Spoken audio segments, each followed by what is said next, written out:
civic movements in Brazil, such as Virada Politica, through which he contributed to civic education and engagement efforts, demonstrating his dedication to fostering a more informed and engaged society.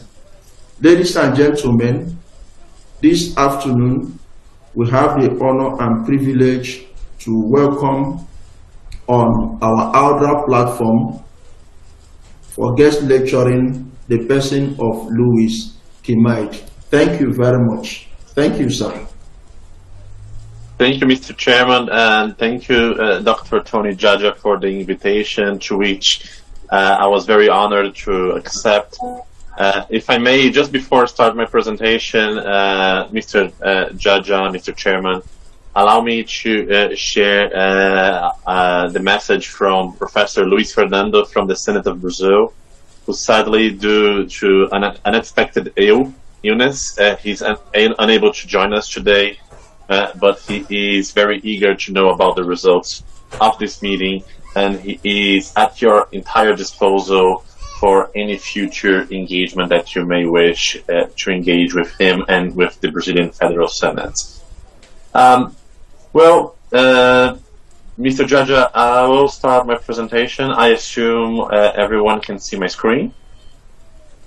Yes, we can see it. Perfect. Yes, we can, sir. Thank you, Mr. Chairman.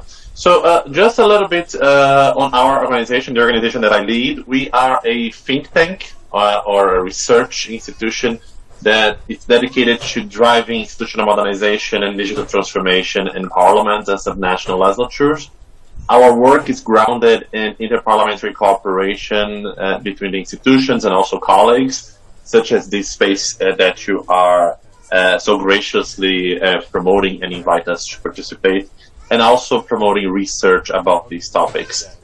Our focus is on fostering an environment of continuous cooperation amongst various legislatures and parliaments, in addition to developing and disseminating relevant research on these topics. Mr. Chairman, allow me to start bringing our perception that parliaments are century-old institutions operating under the decade-old systems and procedures, and now we face these institutions with the challenge of integrating new AI technologies that evolve and change as fast as we can speak about this. As I was drafting this presentation, I had to change several times as I saw that new technologies have been emerging as we have been researching them. The use of AI in parliaments, it's our perception that it should focus on increasing the effectiveness of legislative services in ways that do not disrupt the institutional traditions, and most importantly, the reliability of the information generated by the parliament. We usually say that AI should not make parliaments faster, but it should provide better information analysis for the members, for the civil servants, and also for the citizens that ultimately all of us serve. AI also should be treated as a complement to human expertise, assisting on routine tasks while preserving the human judgment required in legislative activities. Let's say, for example, I'm going to deep dive on this a little bit down on the presentation, but if a drafter uses an AI tool such as ChatGPT and does not review its content and delivers this particular bill to the requesting member, or provides a report to this member, and the drafter cannot blame any imprecision on the AI tool, because you are expected to review its results given the possibility for hallucination and imprecision of the information in the output of the platform. Just as the printing press at some point, and even the internet once revolutionized the access to the access in the interaction to information, the democratization of AI tools could redefine how parliaments deliberate proposals, represent their constituents, and manage the complexities of the parliamentary democratic process. What does that mean? Of course, new generative technologies have brought to light an incredible capability, but it's our perception that the biggest win of this new technological wave is not necessarily the enhanced capabilities of the AI algorithm. It's simplicity. Anyone without any prior IT background can operate these tools at ease with a very friendly user interface. Just a few years ago, when you talk about AI or any of these possibilities, you were expected to have a strong IT background or a strong IT staff supporting you. That's not the case anymore. A little bit on how we think AI should be treated in the parliaments as well. It's focusing on a user-centric strategy for using these tools in the parliament or in the legislature. An AI strategy should focus on improving the delivery of legislative services to the members, to public officials, the parliamentary cabinet, and to the citizens, as we discussed. The service areas in the parliament should be involved since its conception. Here specifically, we're talking about the drafting office or the office of the legislative council. What does that mean? It means that the IT staff from the parliament should not prepare a tool and deliver it to the IT staff. Rather, it should involve drafters from the very beginning on conceptualizing the tool. In addition to that, an AI strategy should not come as a standalone strategy. It should come within the concept of a broader modernization strategy of the institution, which of course can include artificial intelligence, but also should include other elements such as the funding of these initiatives, how to review the necessary adaptations in the rules of procedure, and last but not least, how to gather the necessary political support in the institution.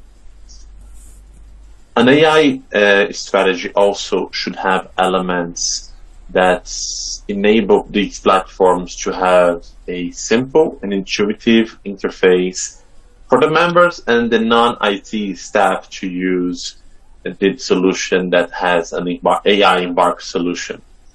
The technology should be always a facilitator for parliamentary activity, never a barrier. Another very important consideration, and I brought an example here that I believe to be relevant for the colleagues, the AI strategy must consider, as I mentioned, the technological, the procedure, the political, and the business elements of the proposed change. The solutions should adopt a modular characteristic, but they must always be integrated with the other areas, both from the institutional and technological point of view. What it means is, first, try to move forward on modernizing specific areas or specific business areas in the parliament or even in the drafting office in smaller chunks, because first, it creates early wins and early achievements to be demonstrated for the remaining of the institution about the potential of AI. These early victories, they are very important on engaging the remaining of the institution. And secondly, it's within the context that it's still manageable by the parliament, not trying to embrace the whole process at once, but try to do that in smaller pieces. That's an important consideration. And secondly, as an example that I brought here, it should consider what other areas in the parliament are doing.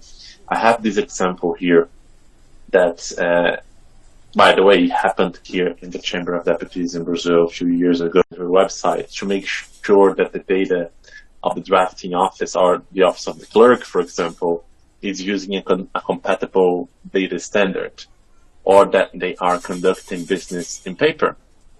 In this particular case, the institution, the Congress, spent millions of dollars to create an AI semantic search for the website, but they didn't consider that the source of their information was still being run on paper, and in other cases in incompatible data formats. So it severely delayed the project. In here, I have a list of different areas on where AI is being currently used by different parliaments. I'll not cover all of them for the sake of the time here. In here, I have, one second. Here is a QR code for colleagues that wish to read this report that we did in partnership with the Association of the Secretary Generals of Parliaments, the Organization of American States, the Society of the Clerks at the Table from Africa region, and the Hellenic OCR team in partnership with Busulatech. I can send also the link here in the chat for the colleagues after my presentation, Mr. Chairman. But here, the first element that we bring is legislative drafting. We also have proven use on parliamentary research, on how to analyze budget data. Hansard is usually the low-hanging fruit where parliaments usually start. Multilingual parliaments, meaning, for example, we have such technologies in the market today that I could be here with you today speaking in Portuguese, and you could hear my own voice in English being translated by AI, with historical archives, in the committees as well, tools that enable further citizen participation in the legislative process. This example that I brought to you from the website, one of the most interesting cases that we have seen recently is on procedural advice as well. I highly recommend colleagues to read this document on how to convert technical language being used in the legislative process to plain language that's understandable for the citizens, on how to manage constituent relations, how to control parliamentary expenditures. There's a number of possible applications here. Each one of these topics has different ramifications, but I'll cover only the first one here today on legislative drafting. Here's some subdomains that I like to highlight to the colleagues.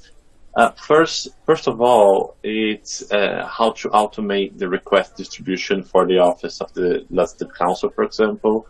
So if you have a request for an environmental bill, you can easily direct it automatically to the council that has the most experience on this particular topic. You have also semantic analysis of drafting requests, which, for example, can enable a member that's requesting a deal draft can first explain his intent to the platform, and the platform can try to retrieve previous drafts that were not used for any particular situation and offer them to the members, so it doesn't create an additional work for the drafters. We also have the analysis of legal doctrine for when the member is proposing a new legislation, how to track if the work of the drafter, for example, if the drafter is working on the request and after this has been proposed by the member, at which stage of the legislative process that particular proposal is. Amendment analysis and management. This is particularly useful, at least here in Brazil, for the budget, which we have thousands of amendments from the members. The comparative legal analysis as well between different bills, different proposals. The visualization of legislative changes. This is very helpful to analyze the impact of amendments, for example. The regulatory impact assessment of a particular bill as well, and how a particular bill can alter existing legislation. Also use artificial intelligence to generate accompanying documents as well. For example, here in Brazil, we need a justification of a bill to explain the purpose of the bill. You can use artificial intelligence to generate these assisting documents. How to manage citizen proposed legislative ideas, for example. We have parliaments in different systems that allow different levels of citizen participations, even going as far as to propose new bills, new drafts to the members.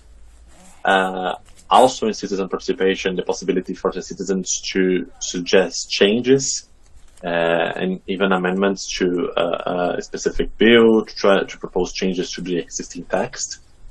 And last but not least, using generative artificial intelligence for retrieval augmented generation in research contexts. What does that mean? It means that you could use, for example, ChatGTP, but ChatGTP would be grounded on the information from the drafting office. So you could inquire the platform about different sources of information. This is what we have as cutting edge today in different parliaments using such solutions. And here I brought one of the most interesting cases around the planet today from the Chamber of Deputies in Chile. Chile is a South American country, and their project is called Caminar. And I brought here a few modules that represent what I have just introduced to you. First, Caminar has two different modules, Caminar L and Caminar A. I'm going to discuss some elements of Caminar L here now.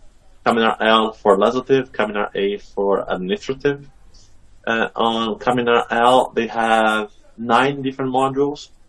I'm going to highlight here the L3, the Semantic Search Assistant, as I just explained in the previous slides. Also, the Tracking Assistant and the Regulatory Impact Assessment Assistant. In their case, they have also a Constitutional Support Assistant. The L8 is the Legal Doctrine Assistant. And their most recent one is an assistant to manage the budgetary amendments during their budget discussions. And all of this is being done by using ChatGTP and also Claude, 2 different modules grounded on the legislative information from that particular parliament. A very interesting fact here to be recognized is that the Chamber of Deputies in Chile did an incredible project, putting them today as one of the most sophisticated parliaments when we talk about artificial intelligence modernization, and less than 1.5 years. And that was only possible with the full support of their Secretary General, which is equivalent to your clerk, with his full backing in these initiatives, bringing the members, bringing colleagues from the legislative and legal areas together with their IT staff. Another case here is from the Federal Senate of Brazil. We have some similar proposals, but I'd like to highlight specifically one. It's the last one, the Procedural Legislative Precedence Assistant. This is particularly useful for the clerks and Secretary Generals, because the same principle that I mentioned a few slides ago about the retrieval augmented generation, where you integrate the language capability of the generative AI, meaning the capability of the ChatGTP to understand your requests and retrieve that information. What you can do, you can use a similar premise to use these platforms, but ground them in the legislative precedents on previous points of order, on the rules of procedure. So the platform would only retrieve information from that base of information.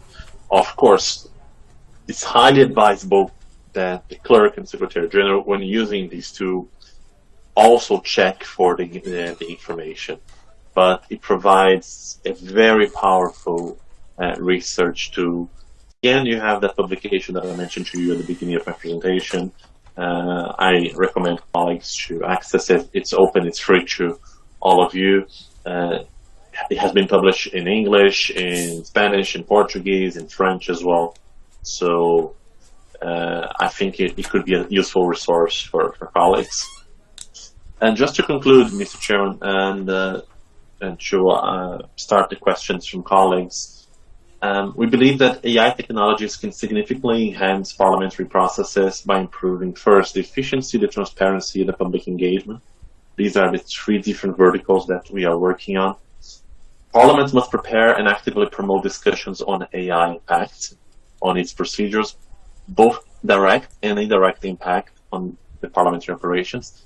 When I say direct and indirect, when we are talking about the direct impact of AI in a specific legislative service, it means that when the parliament actively is trying to use artificial intelligence on its procedures, but we also have situations where other platforms, let's say, for example, if the parliament uses the Microsoft email suite, or if the officials use WhatsApp, or if we use Google Meet or Zoom, we see over and over these platforms integrated artificial intelligence in its systems. So even if the parliament, as we heard a few times, say, I don't want to use AI, most certainly they are using other digital tools that have AI embarked in their services. So the parliament should have a proactive discussion on understanding what is the limits on how the institution wants to use this particular technology.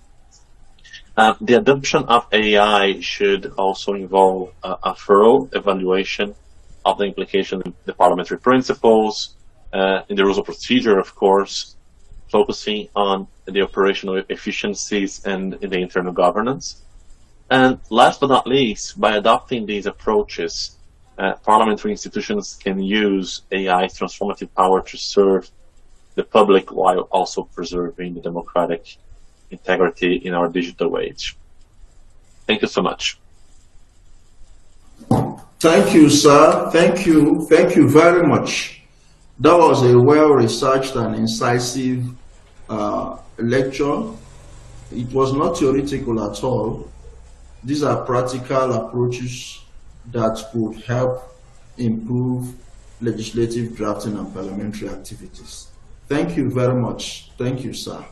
Dear participants, the floor is open for questions.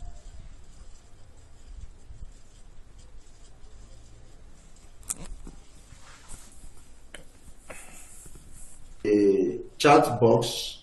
Please, if you have any question, kindly put it on the in-call messages and I will read it out. We have one from Maka Chane. It says, Mr. Lewis, the biggest problem with AI are in algorithmic bias in both data sets and design, as well as the black box. The unexplainability of how AI works. How do these problems affect the end product of legislative drafting, in brackets, the acts? And in your experience, has there been examples where these problems emerged and how were they addressed? Sorry if you have already addressed these issues, just joining. That's a question from Mr. Makakache Kane. So, over to you, sir. Thank you, Mr. Chairman. Thank you, Mr. Makakane, for the question.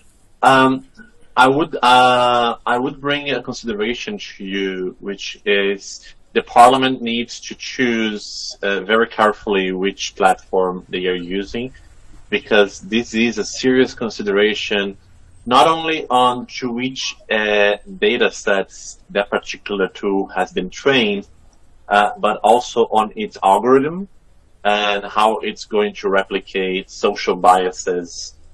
So it's absolutely important. For example, the EU Parliament has released last year in 2024 their newest version of the Archbot. I can share my screen and show that platform to you. It's open to the public. It's basically, I think, if I'm not mistaken, they are using the large language model from Claude, not the ChatGPT one, because of these concerns. And so, absolutely important for the parliaments to choose and to exercise pressure on the private sector for further transparency on how the algorithms are being trained and to which data sets they are being trained. However, I would highlight that we have an example from the Chamber of Deputies in Chile where they have consciously created a biased assistant for the usage of the members. What does that mean? They are called the argumentation assistant. That argumentation assistant provides for the members biased perceptions and readings of a particular proposal or a particular bill being discussed. Let's say the member says, I am a liberal or I am a conservative, I am from the center, and I want the legal arguments to criticize a specific bill. This assistant, using the available information from the Chamber of Deputies, can provide the legal arguments for the member to use. So this is clearly something that has been brought to life as to help the members to build their legal arguments for their political discourse.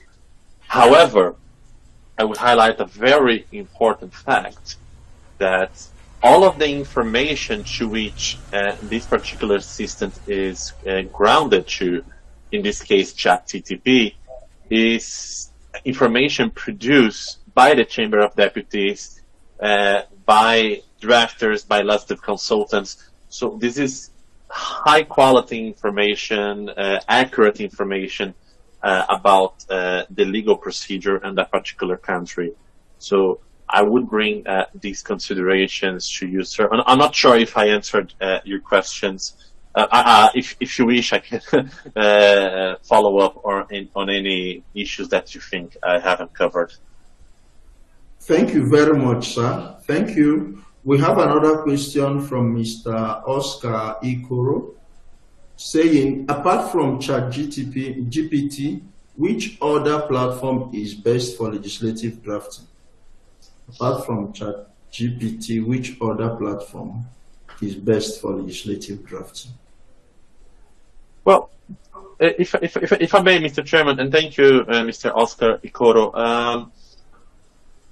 There is one element on the platforms. For example, we have ChatGPT, we have Copilot, we have Claude. However, I would say that the most important thing in all of these platforms is to use the RAG, the Retrieval Augmented Generation. Because all of these platforms, they are trained with data that's publicly available.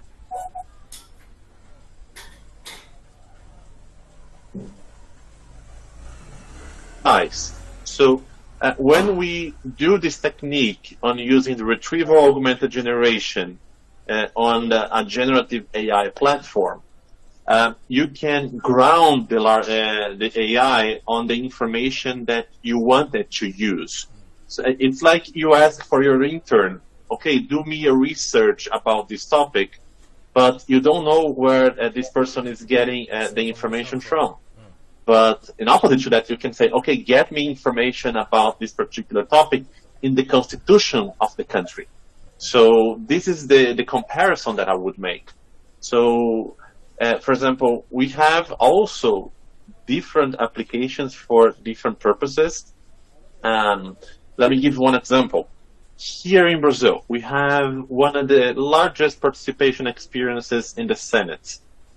Millions of people participate in this channel. And specifically, ChatGPT, although it can provide a more precise response, is not the most adequate, because the amount of information that you can provide for the platform, in this case, as we call the context window, is very limited. In opposition to that, for example, the solution from Google, the Gemini, their newest models has nearly 2 tokens. Is roughly, we are talking about 5,000 pages of text. This is the capability of the platform to analyze information. So it depends specifically on how you want to use it.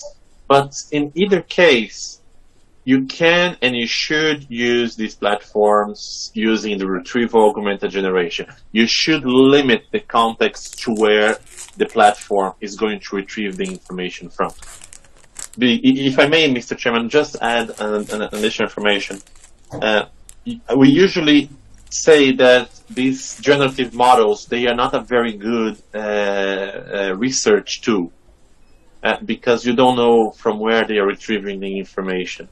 So the biggest power that we have with these platforms is these platforms understand language. So they, for example, you add a question to the platform, it understands the nature of your question.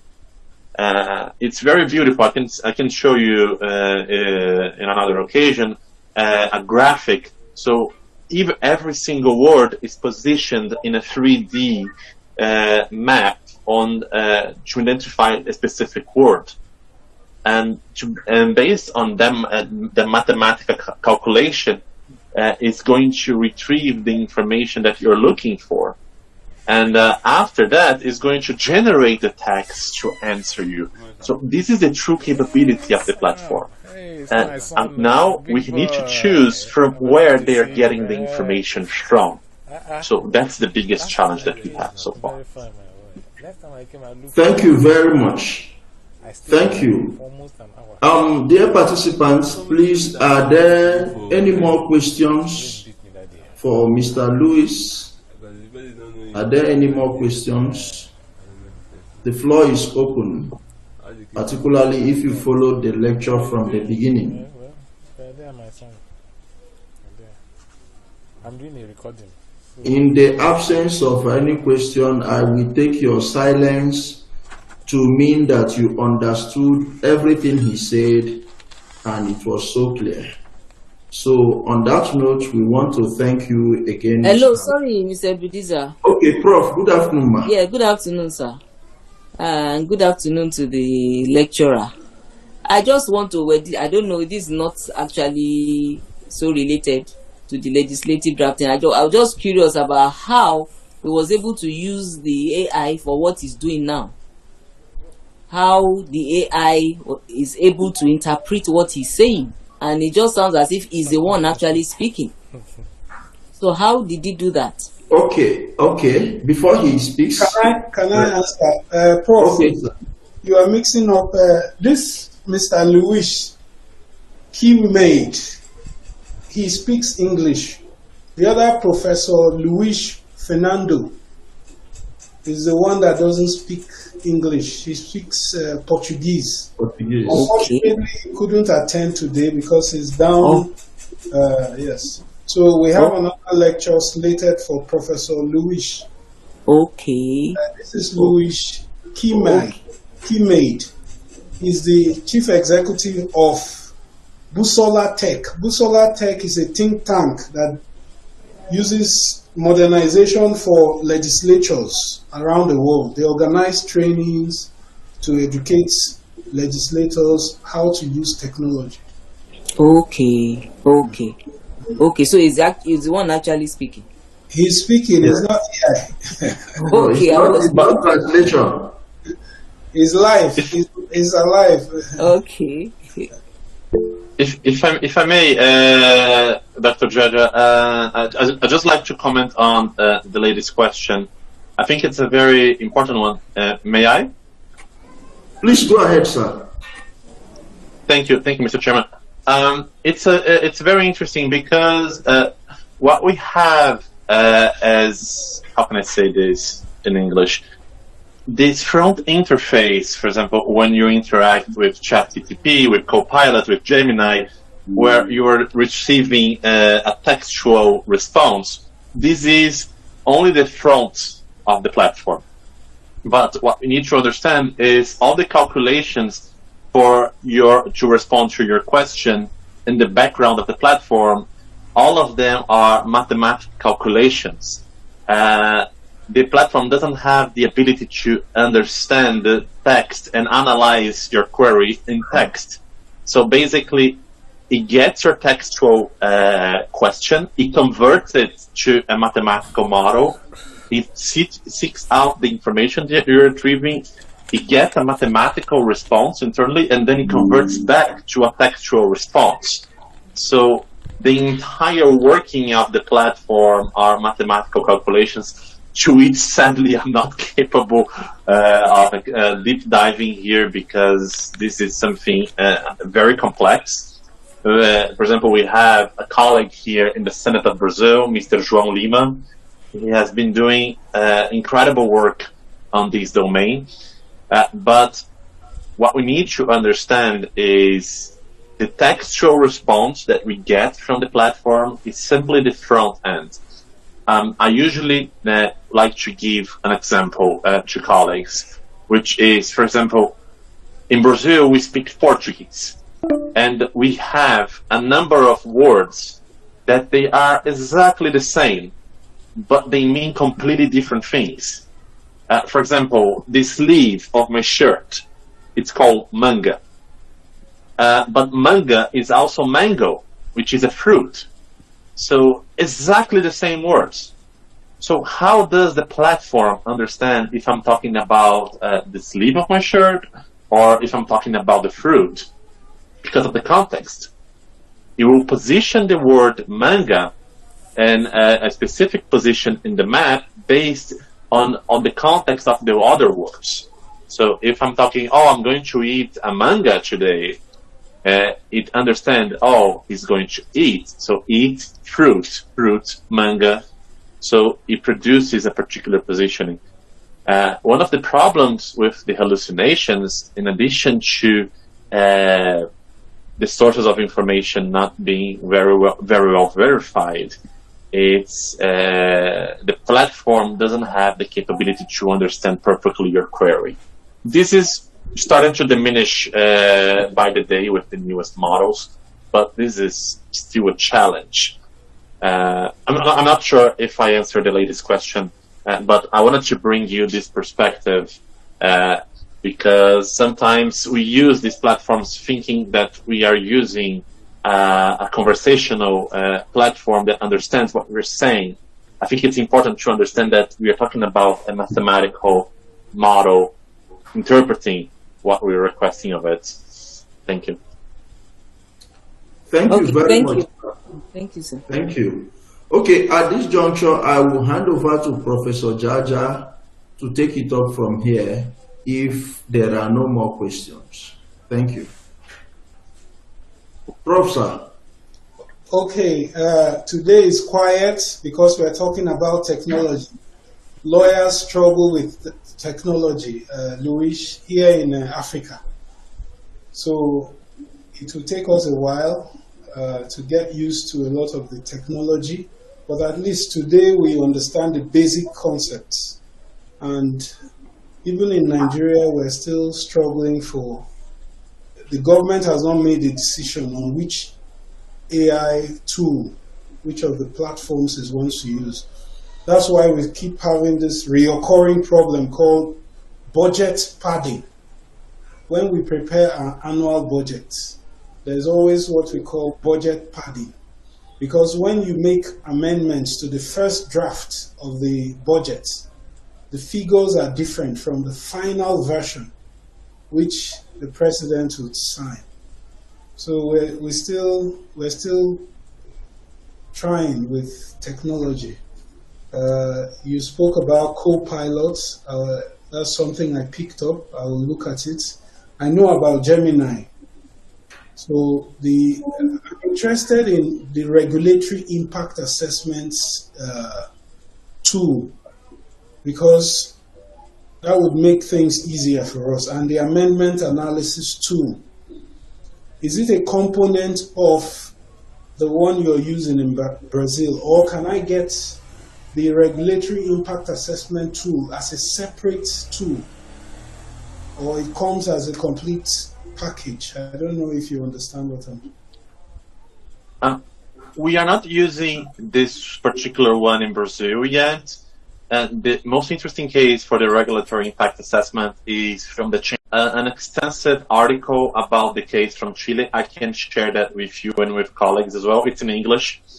But the most important thing is this is not built in these commercial applications.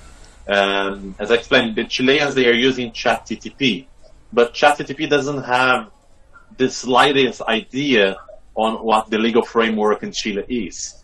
So what they used is this technique that I mentioned to you. It has a technical name, but the concept is simple. The retrieval augmented generation is what I explained. So you tell to the platform, okay, you are only going to retrieve information from this particular source of information that I'm telling you to. So it's a little bit more complicated doing than it's saying, but you need an IT staff to do that. But for example, when you are analyzing the regulatory impact of a specific proposal, the assistant will have basically the entire legal framework of the country, in their case, to analyze that. So this is very helpful, but it's not commercially available.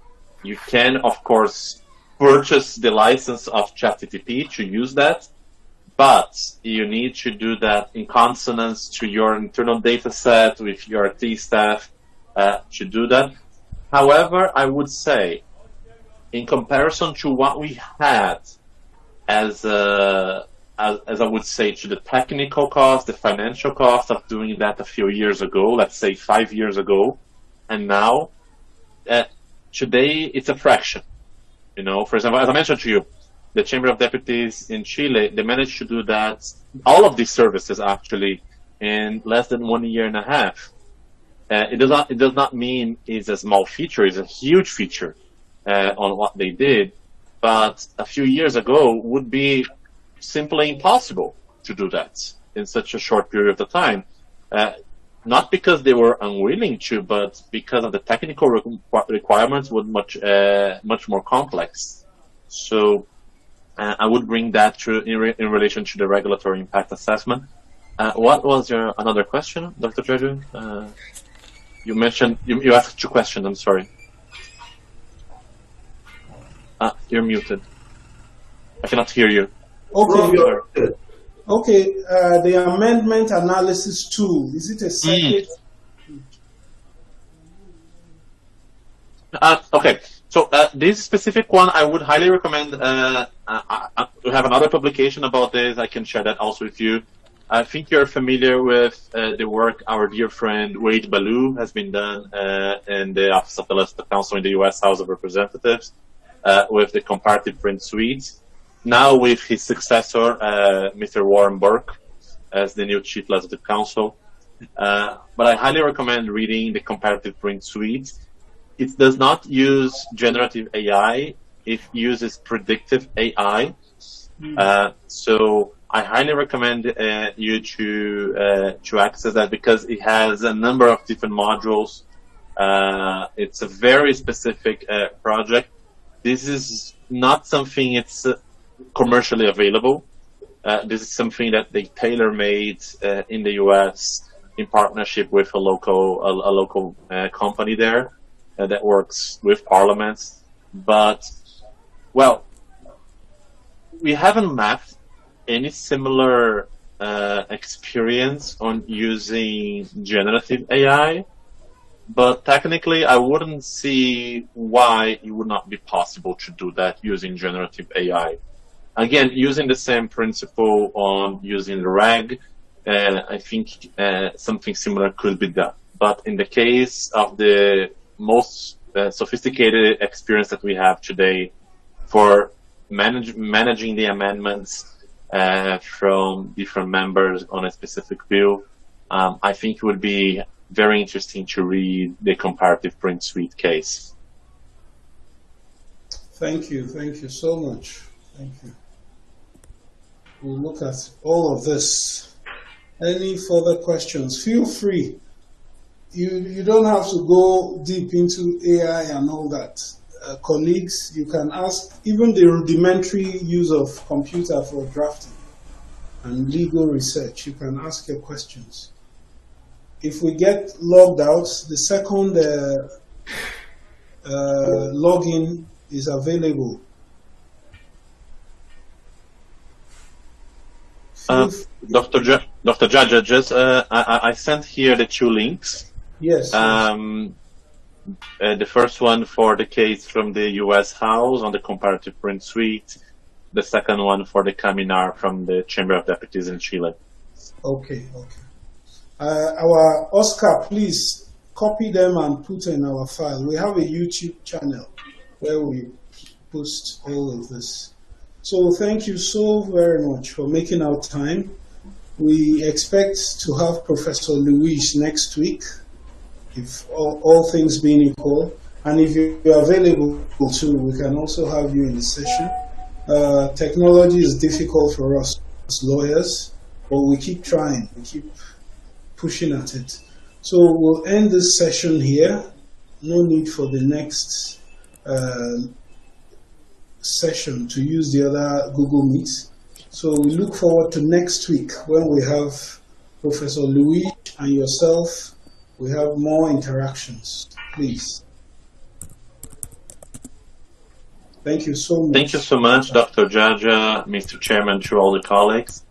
And if I may recommend one reading for the colleagues, this first link of the publication that I sent is going to direct you to download the publication. It's a PDF file. And we did an effort for this to be not on... We made an effort to not have any IT technical language. Bye. Thank you very much, sir. We are very grateful for today's lecture, sir. Thank you. God bless you, sir. Yes, sir. Bye, sir. Bye, sir.